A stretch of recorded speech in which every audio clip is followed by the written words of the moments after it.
पासवान जी आना चाहिए सामने।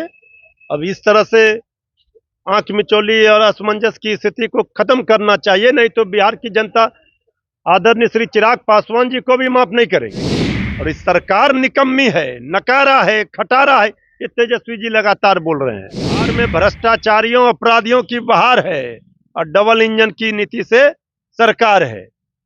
70,000 करोड़ का हिसाब ही नहीं मिल रहा है सीएजी ताला में। अब तो लोग पूछ रहे हैं कि हो सकता है कि जेडीयू बीजेपी के साथ चली गई, इस डर से तो नहीं। नमस्कार, न्यूज फाउंडेशन देख रहे हैं और मैं हूं आपके साथ रंजन सिंह। बिहार में राक्षस राज, जंगल राज, सभी राज्य जो है वो विपक्ष लगातार कह रहा है, लेकिन विपक्ष के साथ साथ अब सत्ता पक्ष के लोग जो कि केंद्र में मंत्री हैं चिराग पासवान, और वो भी कह रहे हैं। आरजेडी के प्रवक्ता मृत्युंजय तिवारी हैं, जो सत्ता में हैं, केंद्र में मंत्री हैं, फिर भी सवाल उठा रहे हैं। बिहार में किस तरह अराजक स्थिति है, राक्षस राज है, ये अब विपक्ष बोल रहा था। अब तो सत्ता में जो हैं साझेदार हैं, जो सहयोगी हैं, वो भी आवाज उठा रहे हैं। चाहे एसआईआर पर हो, जेडीयू के माननीय सांसद, माननीय विधायक ने सवाल खड़े किए। अभी लॉ एंड ऑर्डर पर श्री चिराग पासवान जी बोल रहे हैं कि उनका मन दुखी है, शर्मिंदगी महसूस कर रहे हैं। अब चिराग पासवान जी को इंतजार नहीं करना चाहिए, अब हिम्मत दिखाना चाहिए, नहीं तो बिहार उनको भी माफ नहीं करेगा। जो लड़ाई बिहार की भलाई की श्री तेजस्वी यादव जी लड़ रहे हैं, बिहार की 14 करोड़ जनता का भविष्य बचाने की, चिराग पासवान जी आना चाहिए सामने। अब इस तरह से आंख मिचौली और असमंजस की स्थिति को खत्म करना चाहिए, नहीं तो बिहार की जनता आदरणीय श्री चिराग पासवान जी को भी माफ नहीं करेंगे। क्यों माफ नहीं करेगी? माफ नहीं करेगी। आपके बंगले में जिसने आग लगाई, अब उनका हनुमान बनकर क्या फायदा है। आप देख रहे हैं बिहार कराह रहा है क्राइम से। आप देख रहे हैं किस तरह से बलात्कार, हत्या, लूट रोज हो रहे हैं, चारों ओर हाहाकार है।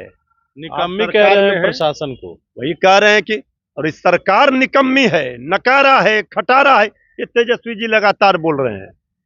श्री चिराग पासवान जी, अगर आप सचमुच में दुखी हैं तो फिर सोच लीजिए कि जनता के दुखों में जो साथ नहीं देगा, जनता उसे माफ नहीं करेगा। अरे आप लोग क्या बोलिएगा, आप लोग तो बड़का घोटालेबाज हैं।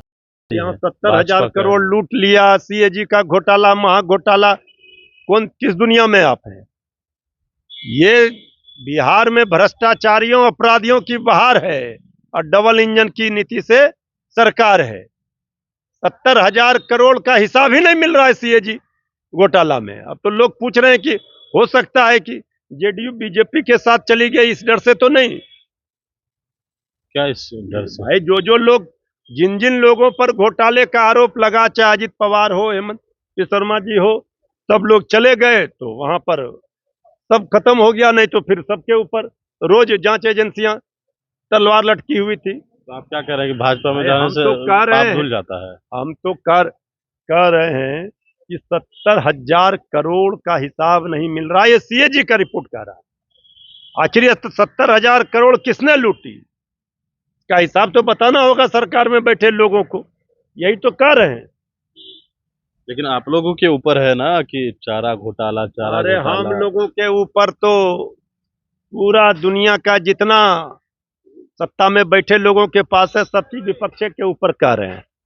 थोड़ा अपना भी चेहरा देख लें आईना सामने रखकर, तो पता चल जाएगा कि सोशल मीडिया पर कई वीडियो जेडीयू जो है वो तेजस्वी यादव को लेकर जारी कर रही है, उसमें कई तरह की बातें कही जा रही हैं। जेडीयू को हम सलाह देंगे। ये तो आदरणीय प्रधानमंत्री जी ने गांधी मैदान में मोदी जी ने कहा था कि जेडीयू का मतलब ही जनता का दमन, उत्पीड़न।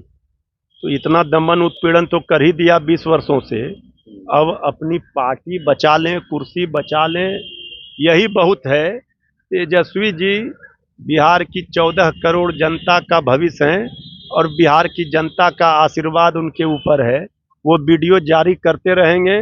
जनता ने तेजस्वी जी का वीडियो अपने दिलों में बनाया है, जनता के दिलों पर राज करते हैं, ये क्या वीडियो 17,000 बनाए। करोड़ को लेकर आप लोग क्या करेंगे, क्योंकि आप लोग विपक्ष में तो हैं।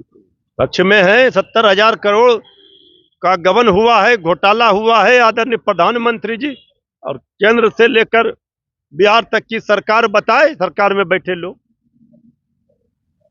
चलिए, तो हमारे साथ राजद के प्रवक्ता मृत्युंजय तिवारी थे बड़ी इंफॉर्मेशन के साथ। नमस्कार।